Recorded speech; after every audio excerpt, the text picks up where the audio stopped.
Thank you all very, very much.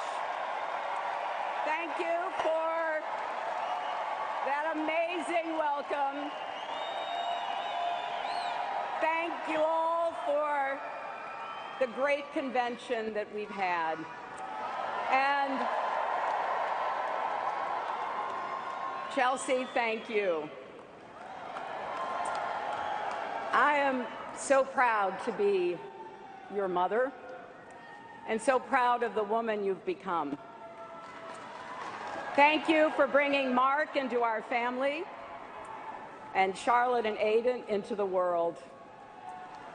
And Bill, that conversation we started in the law library 45 years ago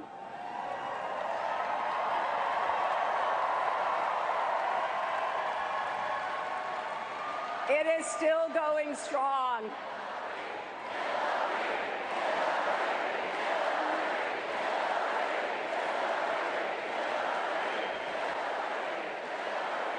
You know, that conversation has lasted through good times that filled us with joy and hard times that tested us. And I've even gotten a few words in along the way. On Tuesday night, I was so happy to see that my explainer-in-chief is still on the job. I'm also grateful to the rest of my family and to the friends of a lifetime. For all of you whose hard work brought us here tonight, and to those of you who joined this campaign this week, thank you. What a remarkable week it's been.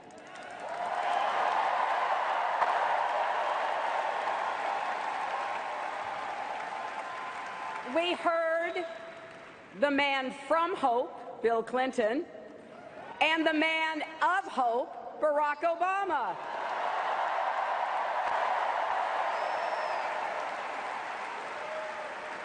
America is stronger because of President Obama's leadership, and I'm better because of his friendship.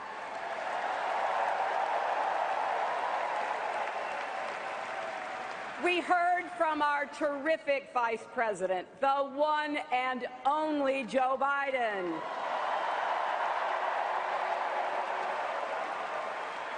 He spoke from his big heart about our party's commitment to working people, as only he can do.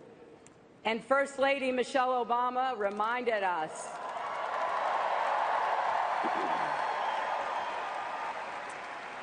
that our children are watching. And the president we elect is going to be their president, too.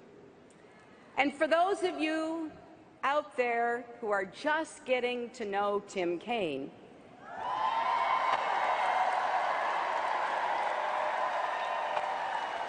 you will soon understand why the people of Virginia keep promoting him from city council and mayor to governor and now senator.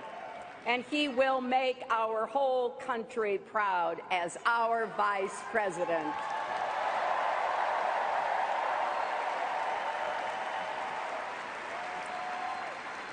And I want to thank Bernie Sanders.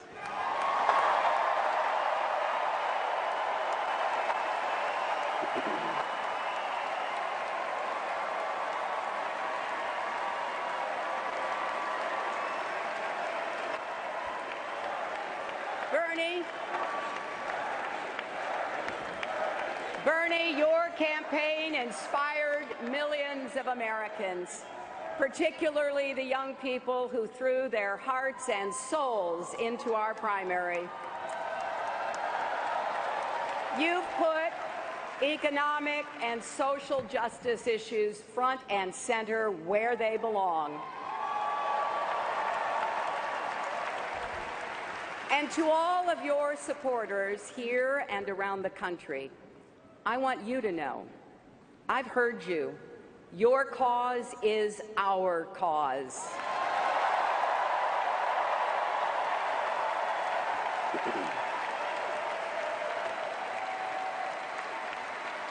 Our country needs your ideas, energy, and passion.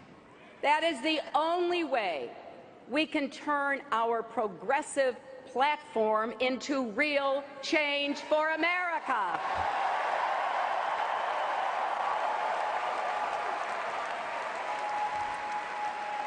We wrote it together. Now let's go out and make it happen together.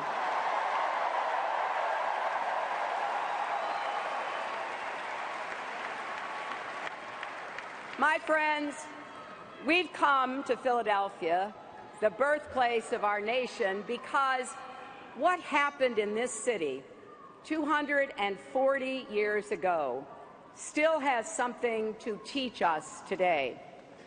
We all know the story, but we usually focus on how it turned out, and not enough on how close that story came to never being written at all. When representatives from 13 unruly colonies met just down the road from here, some wanted to stick with the king, and some wanted to stick it to the king. The revolution hung in the balance. Then somehow they began listening to each other, compromising, finding common purpose. And by the time they left Philadelphia, they had begun to see themselves as one nation. That's what made it possible to stand up to a king. That took courage. They had courage. Our founders embraced the enduring truth that we are stronger together.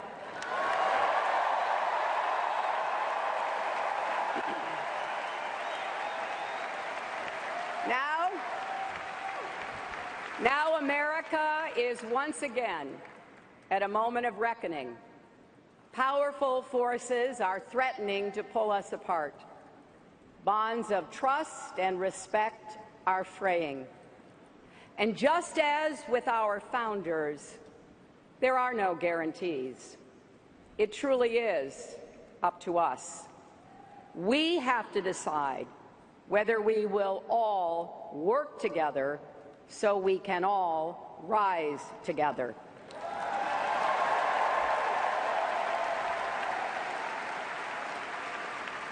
Our country's motto is E pluribus unum. Out of many, we are one.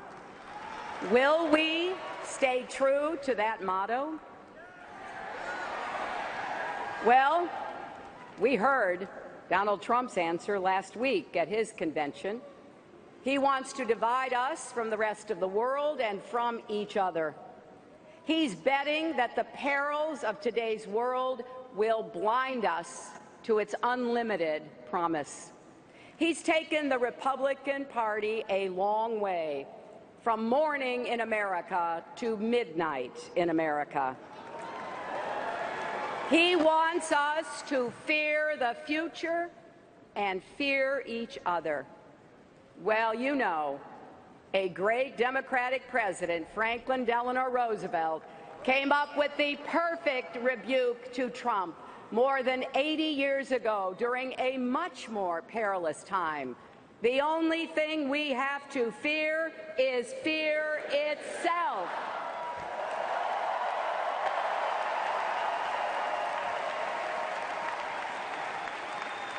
Now, we are clear-eyed about what our country is up against, but we are not afraid.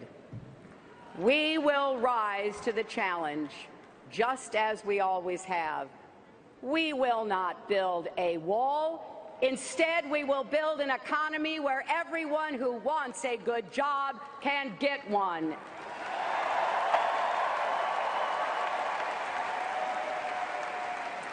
And we'll build a path to citizenship for millions of immigrants who are already contributing to our economy.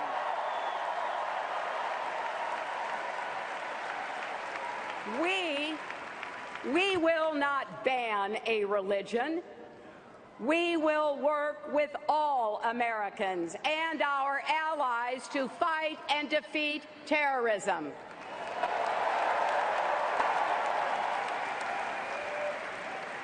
Yet we know there is a lot to do. Too many people haven't had a pay raise since the crash. There's too much inequality, too little social mobility, too much paralysis in Washington, too many threats at home and abroad. But just look for a minute at the strengths we bring as Americans to meet these challenges. We have the most dynamic and diverse people in the world. We have the most tolerant and generous young people we've ever had.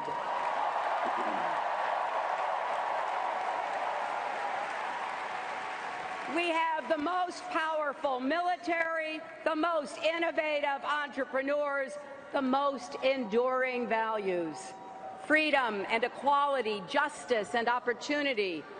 We should be so proud that those words are associated with us.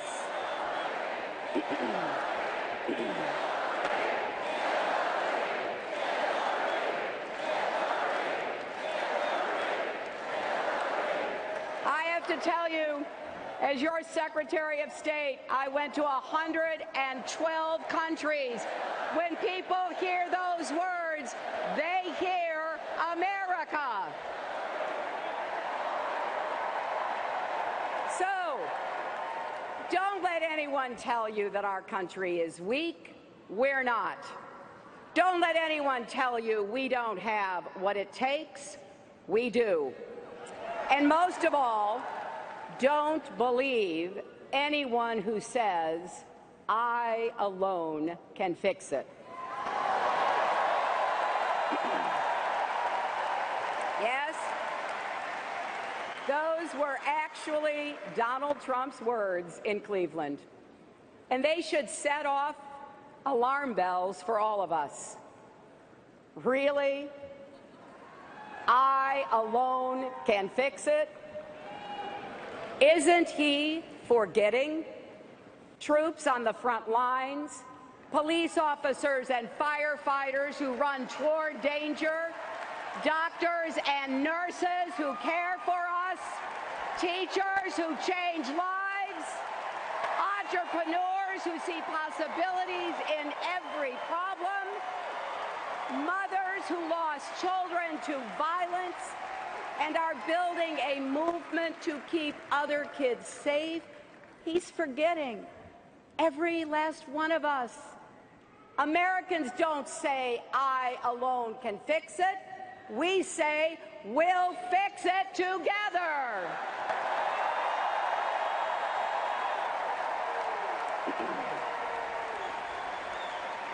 And remember, our founders fought a revolution and wrote a constitution so America would never be a nation where one person had all the power. 240 years later, we still put our faith in each other. Look at what happened in Dallas after the assassinations of 5 brave police officers. Police Chief David Brown asked the community to support his force, maybe even join them. And you know how the community responded? Nearly 500 people applied in just 12 days.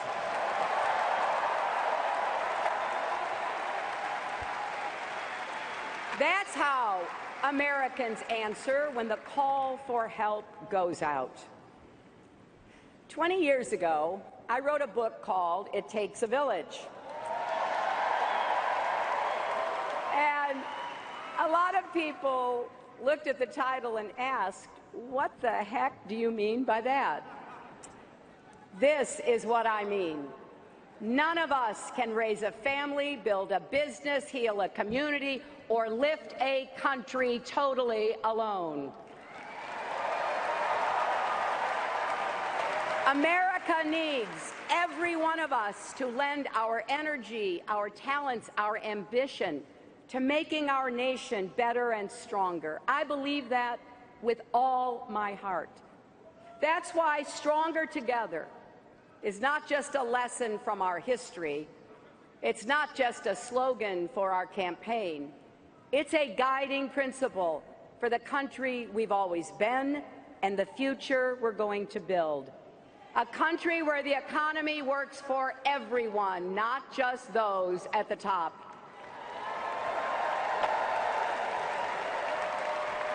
Where you can get a good job and send your kids to a good school, no matter what zip code you live in. A country where all our children can dream and those dreams are within reach. Where families are strong, communities are safe, and yes, where love trumps hate.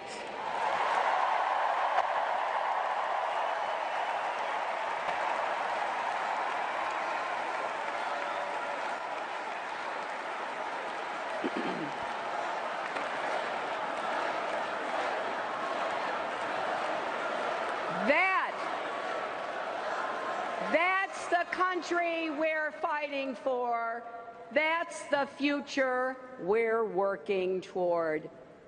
And so, my friends, it is with humility, determination, and boundless confidence in America's promise that I accept your nomination for President of the United States.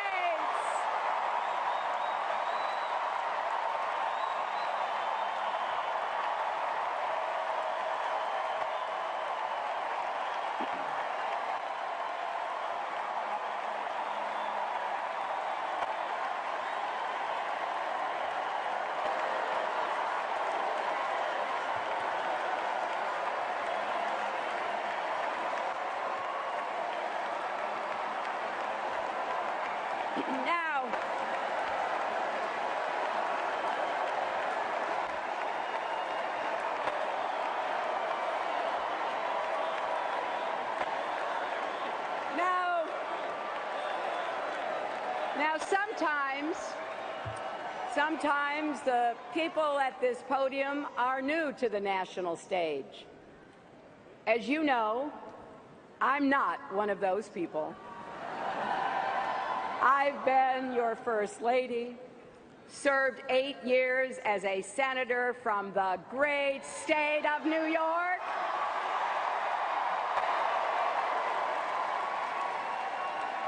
Then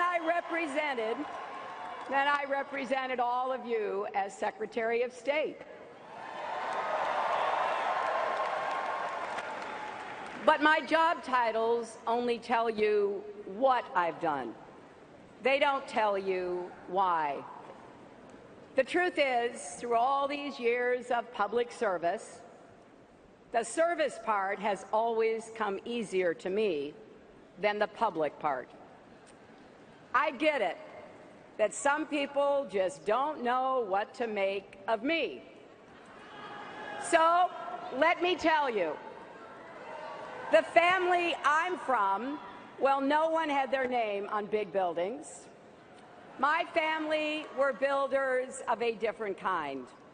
Builders in the way most American families are.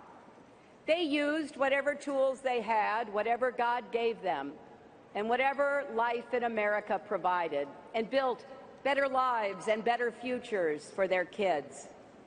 My grandfather worked in the same Scranton lace mill for 50 years because he believed that if he gave everything he had, his children would have a better life than he did. And he was right. My dad, Hugh, made it to college. He played football at Penn State and enlisted in the Navy after Pearl Harbor.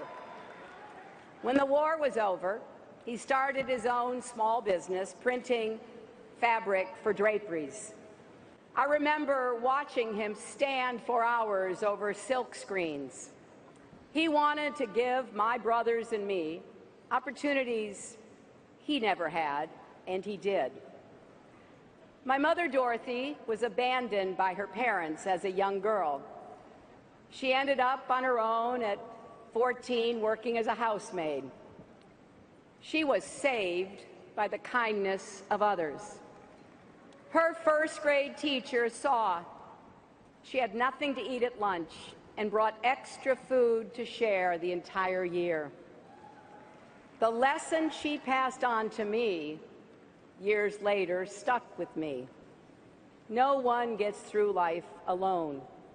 We have to look out for each other and lift each other up. And she made sure I learned the words from our Methodist faith. Do all the good you can for all the people you can in all the ways you can, as long as ever you can.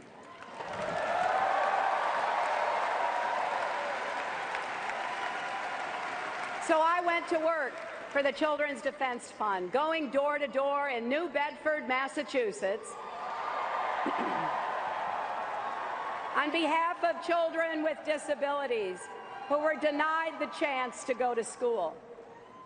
I remember meeting a young girl in a wheelchair on the small back porch of her house. She told me how badly she wanted to go to school. It just didn't seem possible in those days.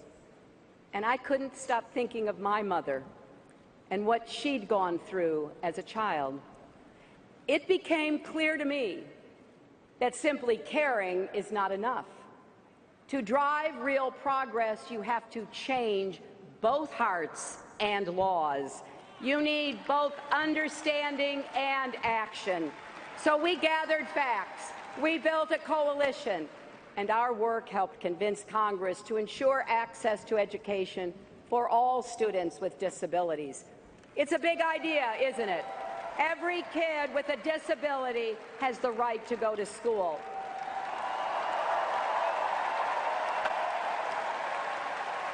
But how? How do you make an idea like that real? You do it step by step, year by year, sometimes even door by door. My heart just swelled when I saw Anastasia Somoza representing millions of young people on this stage.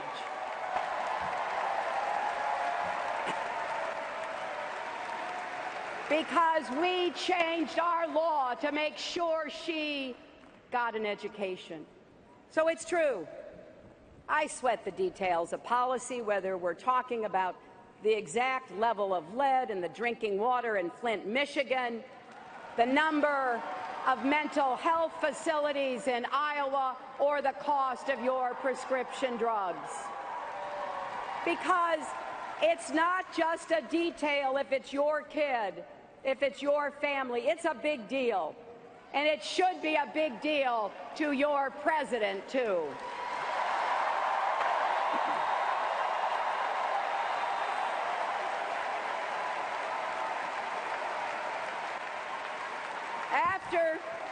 After the 4 days of this convention, you've seen some of the people who've inspired me. People who let me into their lives and became a part of mine. People like Ryan Moore and Lauren Manning. They told their stories Tuesday night. I first met Ryan as a 7-year-old. He was wearing a full-body brace that must have weighed 40 pounds because I leaned over to lift him up. Children like Ryan kept me going when our plan for universal health care failed, and kept me working with leaders of both parties to help create the Children's Health Insurance Program that covers 8 million kids in our country.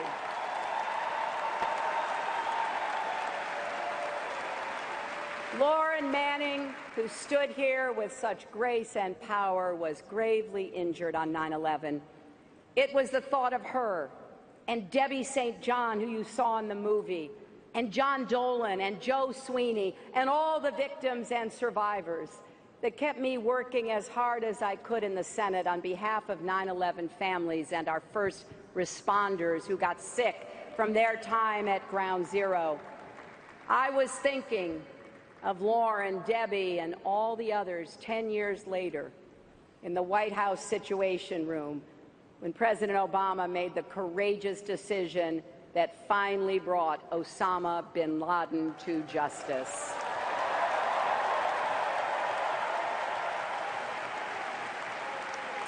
And in this campaign, I've met many more people who motivate me to keep fighting for change. And with your help, I will carry all of your voices and stories with me to the White House.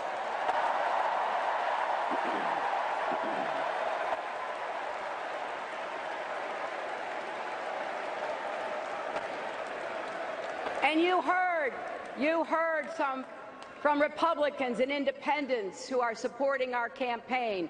Well, I will be a president for Democrats, Republicans, independents, for the struggling, the striving, the successful, for all those who vote for me and for those who don't, for all Americans together.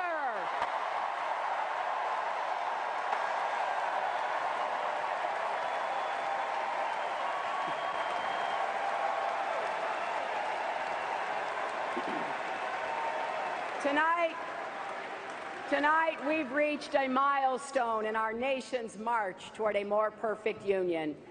The first time that a major party has nominated a woman for president.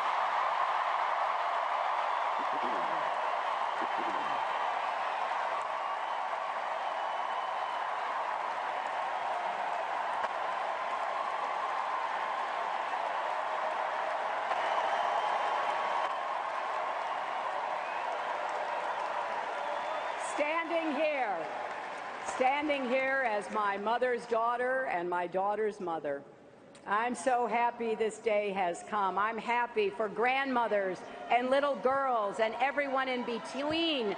I'm happy for boys and men, because when any barrier falls in America, it clears the way for everyone.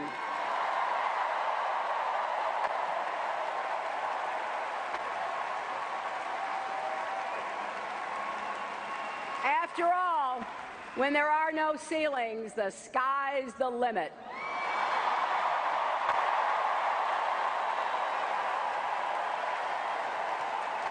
So let's keep going. Let's keep going until every one of the 161 million women and girls across America has the opportunity she deserves to have.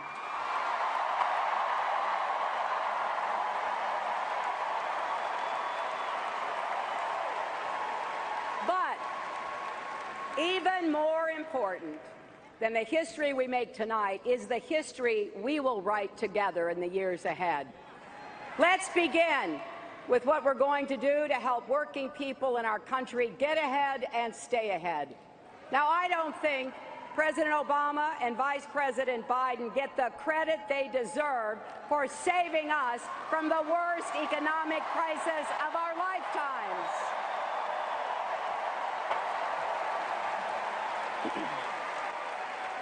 Our economy is so much stronger than when they took office. Nearly 15 million new private sector jobs, 20 million more Americans with health insurance, and an auto industry that just had its best year ever.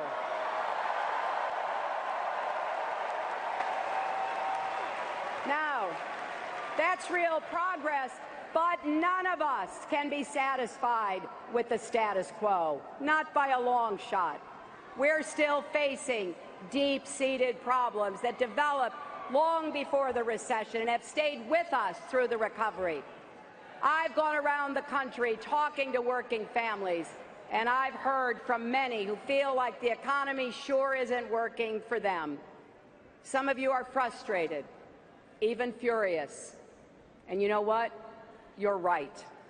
It's not yet working the way it should. Americans are willing to work and work hard.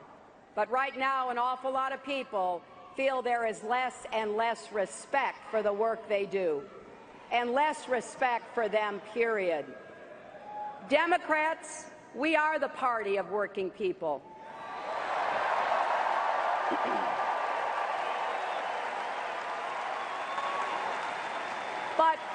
We haven't done a good enough job showing we get what you're going through, and we're going to do something to help. So tonight I want to tell you how we will empower Americans to live better lives. My primary mission as president will be to create more opportunity and more good jobs with rising wages right here in the United States. From my first day in office to my last, especially in places that for too long have been left out and left behind, from our inner cities to our small towns, from Indian country to coal country, from communities ravaged by addiction to regions hollowed out by plant closures. And here's what I believe. I believe America thrives when the middle class thrives. I believe our economy isn't working the way it should because our democracy isn't working the way it should.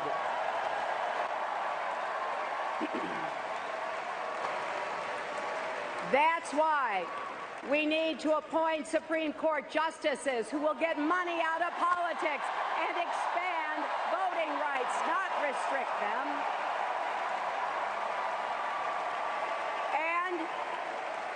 If necessary, we will pass a constitutional amendment to overturn Citizens United.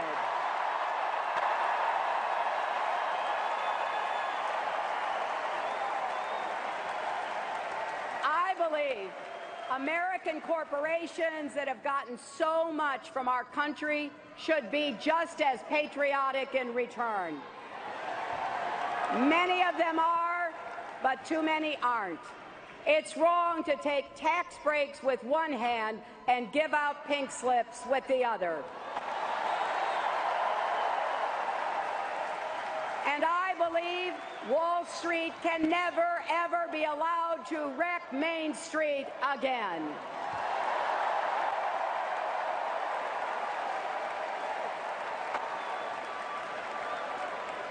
And I believe in science.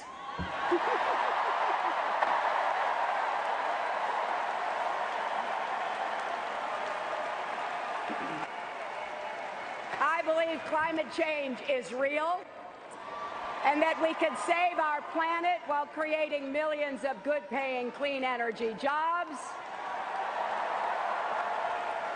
I believe that when we have millions of hard-working immigrants contributing to our economy, it would be self-defeating and inhumane to try to kick them out.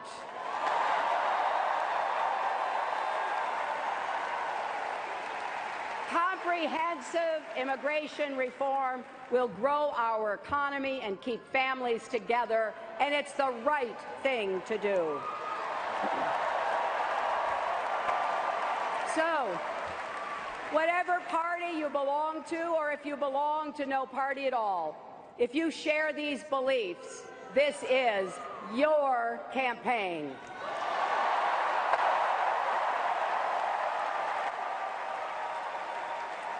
If you believe that companies should share profits, not pad executive bonuses, join us.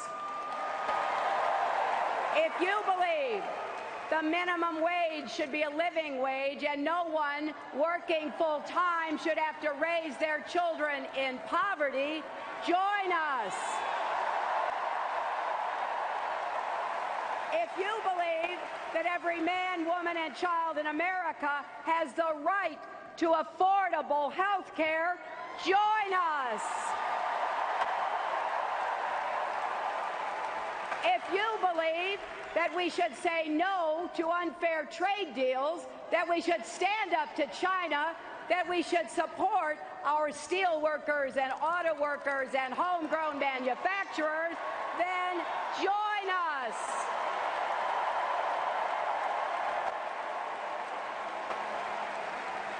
If you believe we should expand Social Security and protect a woman's right to make her own health care decisions, then join us.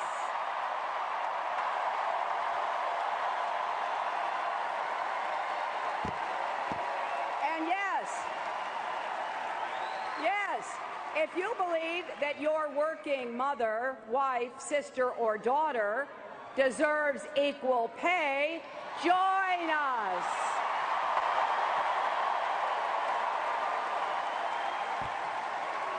That's how we're going to make sure this economy works for everyone, not just those at the top. Now, you didn't hear any of this, did you, from Donald Trump at his convention? He spoke for 70-odd minutes, and I do mean odd.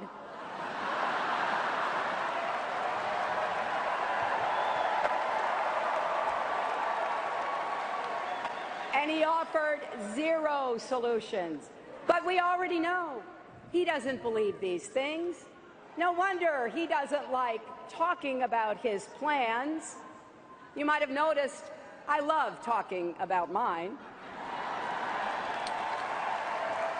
In my first 100 days, we will work with both parties to pass the biggest investment in new, good-paying jobs since World War II.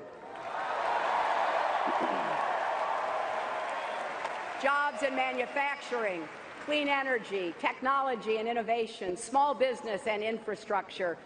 If we invest in infrastructure now, we'll not only create jobs today, but lay the foundation for the jobs of the future. And we will also transform the way we prepare our young people for those jobs. Bernie Sanders and I will work together to make college tuition free for the middle class and debt-free for all.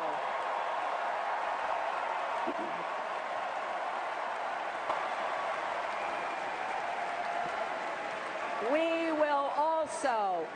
will also liberate millions of people who already have student debt.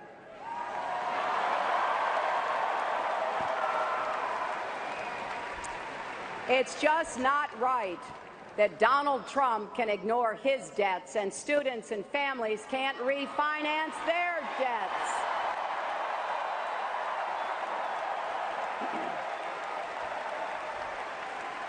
And something we don't say often enough, sure, college is crucial, but a four-year degree should not be the only path to a good job. We will help more people learn a skill or practice a trade and make a good living doing it.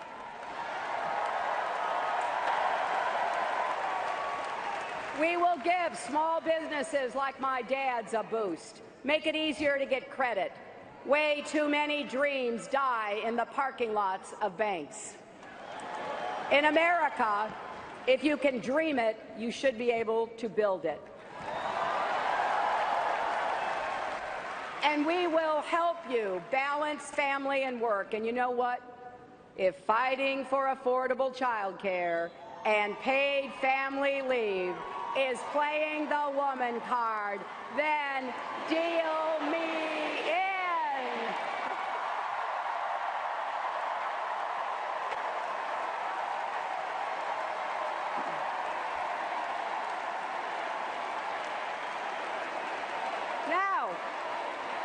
Now here's the other thing.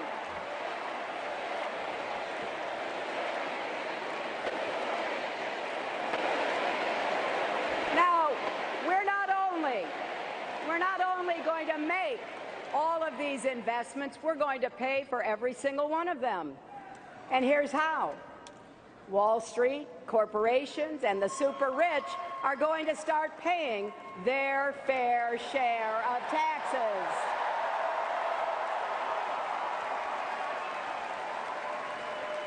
This is not because we resent success, but when more than 90% of the gains have gone to the top 1%, that's where the money is, and we are going to follow the money.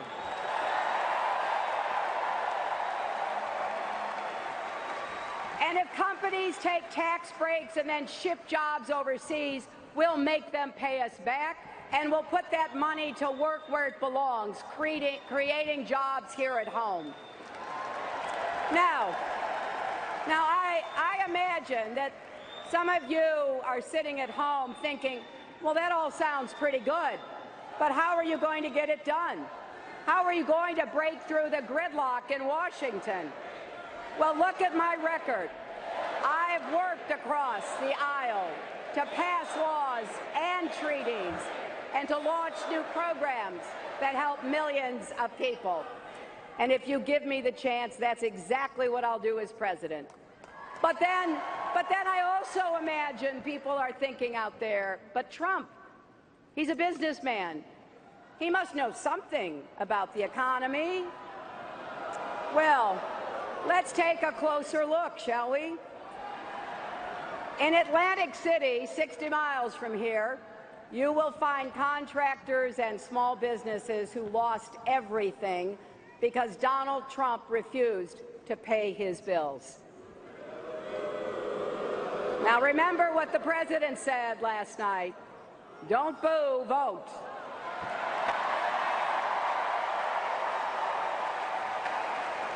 But think of this. People who did the work and needed the money, not because he couldn't pay them, but because he wouldn't pay them. He just stiffed them. And you know that sales pitch he's making to be president? Put your faith in him and you'll win big. That's the same sales pitch he made to all those small businesses. Then Trump walked away and left working people holding the bag. He also talks a big game about putting America first. Well, please explain what part of America first leads him to make Trump ties in China, not Colorado, Trump suits in Mexico, not Michigan, Trump furniture in Turkey, not Ohio, Trump picture frames in India, not Wisconsin. Donald Trump says he wants to make America great again. Well, he could start by actually making things in America again.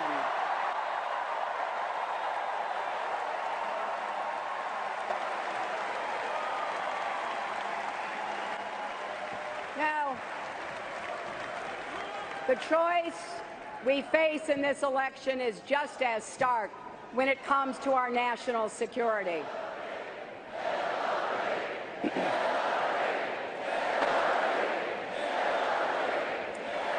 You know, anyone reading the news can see the threats and turbulence we face, from Baghdad to Kabul to Nice and Paris and Brussels, from San Bernardino to Orlando. We're dealing with determined enemies that must be defeated.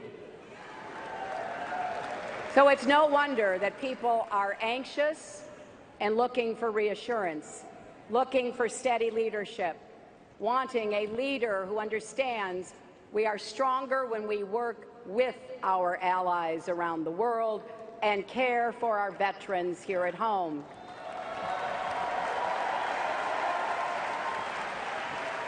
Keeping our nation safe and honoring the people who do that work will be my highest priority.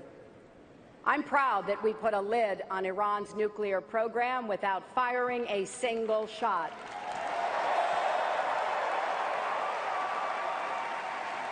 Now we have to enforce it, and we must keep supporting Israel's security.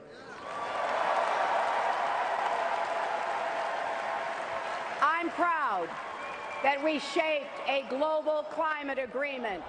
Now we have to hold every country accountable to their commitments, including ourselves. And I'm proud to stand by our allies in NATO against any threat they face, including from Russia.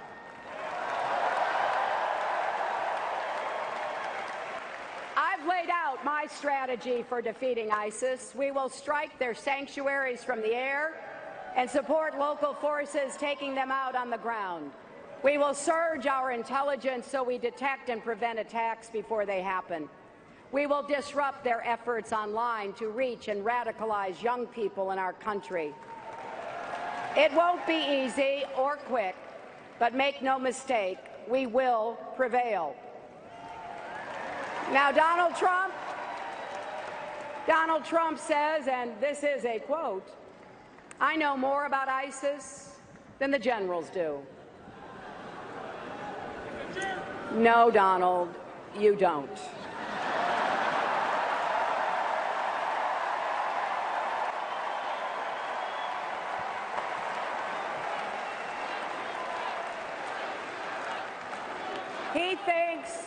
He thinks he knows more than our military because he claimed our armed forces are a disaster. Well, I've had the privilege to work closely with our troops and our veterans for many years, including as a senator on the Armed Services Committee, and I know how wrong he is. Our military is a national treasure. We entrust our commander-in-chief to make the hardest decisions our nation faces, decisions about war and peace, life and death. A president should respect the men and women who risk their lives to serve our country.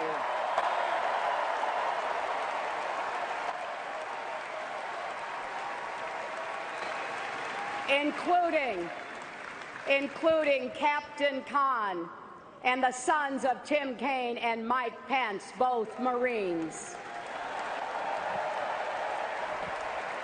So just ask yourself, do you really think Donald Trump has the temperament to be commander-in-chief? Donald Trump can't even handle the rough and tumble of a presidential campaign. He loses his cool at the slightest provocation. When he's gotten a tough question from a reporter, when he's challenged in a debate, when he sees a protester at a rally. Imagine, if you dare, imagine him in the Oval Office facing a real crisis. A man you can bait with a tweet is not a man we can trust with nuclear weapons.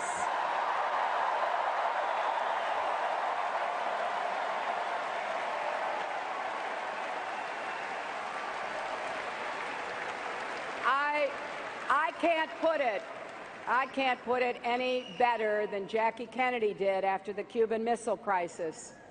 She said that what worried President Kennedy during that very dangerous time was that a war might be started, not by big men with self-control and restraint, but by little men, the ones moved by fear and pride.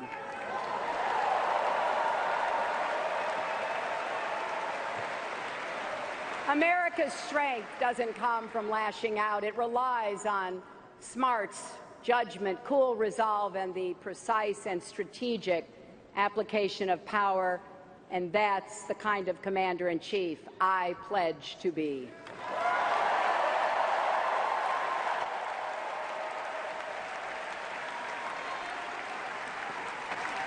And if we're serious about keeping our country safe, we also can't afford to have a president who's in the pocket of the gun lobby.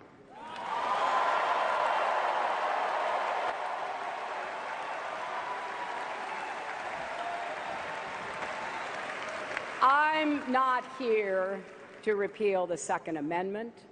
I'm not here to take away your guns. I just don't want you to be shot by someone who shouldn't have a gun in the first place.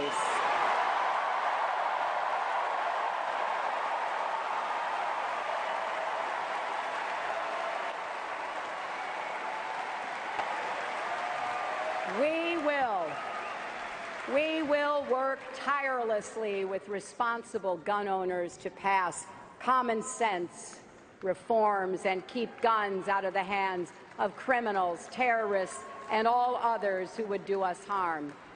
You know, for decades, people have said this issue was too hard to solve and the politics too hot to touch. But I ask you, how can we just stand by and do nothing? You heard, you saw family members of people killed by gun violence on this stage.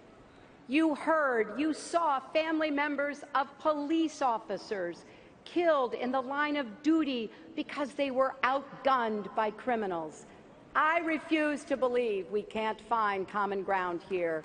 We have to heal the divides in our country, not just on guns, but on race, immigration, and more.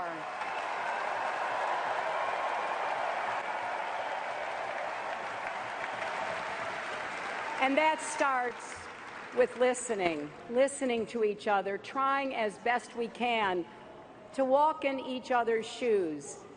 So let's put ourselves in the shoes of young Black and Latino men and women who face the effects of systemic racism and are made to feel like their lives are disposable.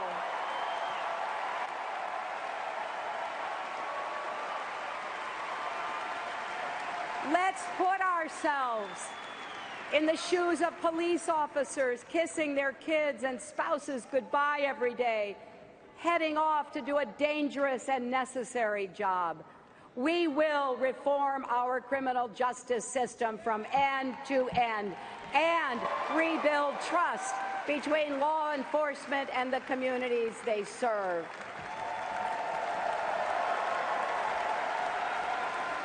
And we will defend all our rights, civil rights, human rights, and voting rights, women's rights and workers' rights, LGBT rights, and the rights of people with disabilities.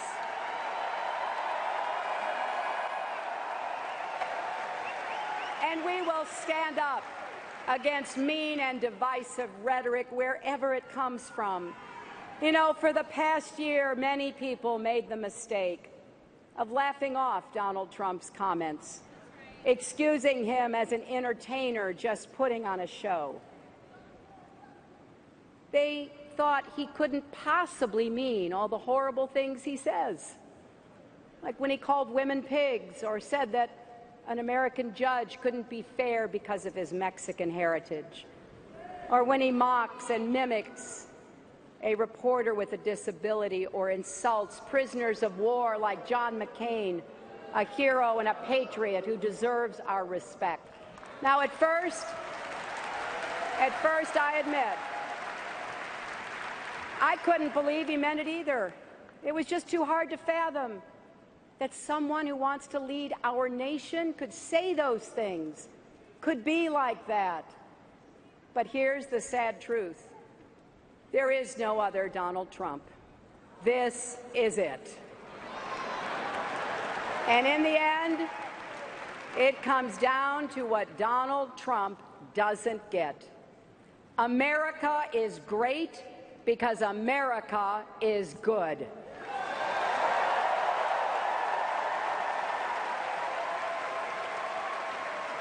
So, enough with the bigotry and the bombast. Donald Trump's not offering real change. He's offering empty promises. And what are we offering? A bold agenda to improve the lives of people across our country, to keep you safe, to get you good jobs, to give your kids the opportunities they deserve.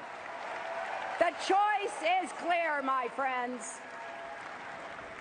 Every generation of Americans has come together to make our country freer, fairer, and stronger.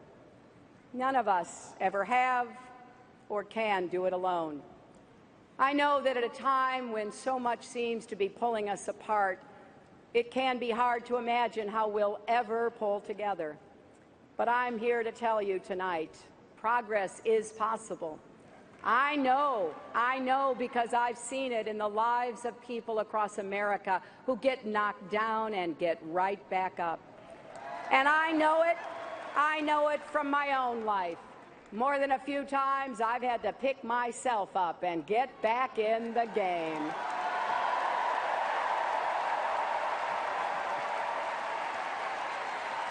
Like so much else in my life, I got this from my mother, too. She never let me back down from any challenge.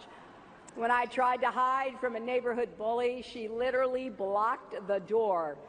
"Go back out there," she said. And she was right. You have to stand up to bullies. You have to keep working to make things better, even when the odds are long and the opposition is fierce. We lost our mother a few years ago, but I miss her every day, and I still hear her voice urging me to keep working, keep fighting for right no matter what. That's what we need to do together as a nation. And though we may not live to see the glory, as the song from the musical Hamilton goes, let us gladly join the fight. Let our legacy be about planting seeds in a garden you never get to see. That's why we're here, not just in this hall, but on this earth. The founders showed us that, and so have many others since. They were drawn together by love of country and the selfless passion to build something better for all who follow. That is the story of America, and we begin a new chapter tonight. Yes, the world is watching what we do. Yes, America's destiny is ours to choose. So let's be stronger together, my fellow Americans. Let's look to the future with courage and confidence. Let's build a better tomorrow for our beloved children and our beloved country. And when we do, America will be greater than ever. Thank you, and may God bless you and the United States of America.